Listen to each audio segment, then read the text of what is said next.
Hi, I'm Roselle with Small Business Liability, and in this quick video, I'll help simplify the insurance needs of a roofing contractor. Now, insurance companies view roofers as high in risk. Think about it. A fall from just a one-story job could cause serious injuries. Property damage could occur when installing a roof, not to mention a sudden storm when working on a roof that is not topped. These examples could be very expensive to the insurance companies. This is the reason why roofers will generally pay more for the insurance than what a painter or an electrician would. Now, these are the three types of insurance a roofer will need. Number one, general liability. This coverage is for any damage that your work may create when working on your client's property. It covers personal injury to third parties and can also cover you in the event of a lawsuit. Now, attorney fees are incredibly expensive and most business owners cannot afford to pay it from their pockets. This is when your insurance kicks in. We recommend you getting $1 million in coverage with a $2 million aggregate. This is the most common type of insurance and we strongly suggest against getting anything lower.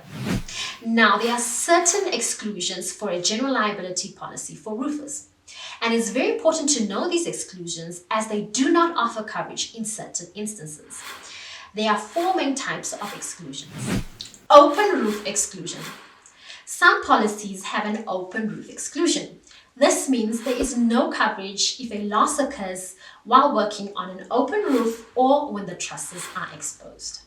Heating process and heat tool exclusions. This exclusion does not offer coverage while working with heating processes and tools such as torch down or hot tile roofing. Exclusion for properties over 3 stories. Now, as you can imagine, the higher the work you perform, the more risk it involves. This is the reason why some policies have this exclusion. Property type exclusion. Now, this is a common exclusion that does not offer coverage when working on certain type of properties.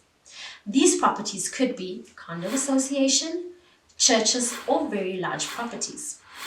If you do any of these type of jobs, it's important that you make sure that you have the right coverage on your policy. This is when cheaper is not always better. Number 2, workers' compensation.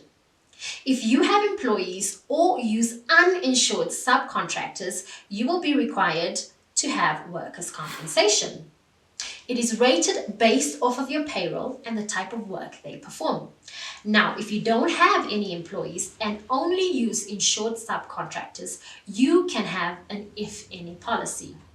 It's very, very important that you always collect certificates of insurance from your insured subcontractors and keep them on file.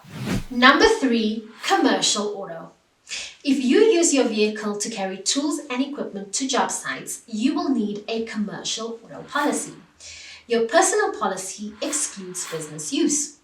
Now, the pricing is not that much more than your personal auto, but it offers much higher coverage levels and you could qualify for a tax deduction. These are the 3 basics of what your business needs to be sufficiently covered. Now, if you need to speak to a live agent or just have more questions, feel free to give us a call at the number below. Our experience working with roofers means we'll get you the best possible coverage with an A-rated company. I hope this video helped to simplify your insurance needs. Thanks for watching.